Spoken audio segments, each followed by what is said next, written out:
நாய்க்குட்டி யாரும் மேய்க்க மாட்டாங்க. பன்னி தான் உனக்கு கரெக்டாக இருக்கும். ரெண்டு பண்ணி காலைல ஸ்கூலுக்கு எத்தனை போ. சரி ஸ்கூலுக்குன்றேன், நீ ஸ்கூலுக்கு போக தேவையில்ல. ஸ்கூலுக்கு போகாமல் 2 பண்ணி காலையில் லீவு தான்ப்பா. அது வாங்கிக்கலாம். 2 days லீவு தான். 2 days லீவு மண்டேலேருந்து தான் சொல்கிறேன். நீ படிக்கலன்னா மண்டேலேருந்து நீ ஸ்கூலுக்கு போகாமல், எல்லோரும் ஸ்கூலுக்கு போவாங்க, ஃப்ரெண்ட்ஸ்லாம் ஸ்கூலுக்கு போவாங்க, நீ ஸ்கூலுக்கு போகாத. பண்ணி எடுத்துன்னு அப்படியே வாய்க்காலே மேய்ச்சினே போ. பண்ணி வந்து அங்கே இருக்கிற அந்த வேஸ்ட்டெல்லாம் தின்னு அப்படின்னு வரும்.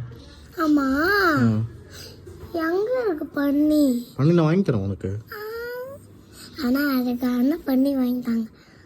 கொஞ்சம் நல்லா இல்லை மாதிரி வாங்கிட்டாங்க. தராதிங்க, வாய்க்கால் போன மாதிரி.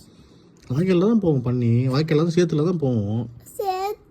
நீ அது கூட தான் இறக்கி நடந்து போனோம். என்ன அப்போ படிக்கிறியா ஒழுங்கா? படிக்கிறியா இல்லை பண்ணி வைக்க போறியா?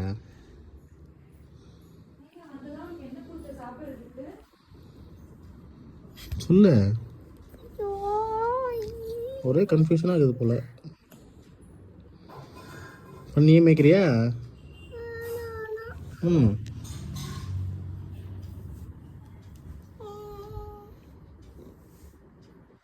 சொல்ல.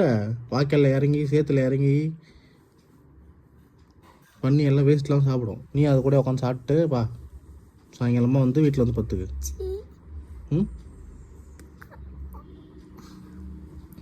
என்ன ஸ்கூலுக்கு போறியா? இப்போ அழகாக ட்ரெஸ் போட்டு ஸ்கூலுக்கு போறியா? படிக்கிறியா? குட் பை படிக்கிறியா? இப்போ இல்லை, மண்டே நல்ல மார்க் எடுப்பியா? சொல்லு.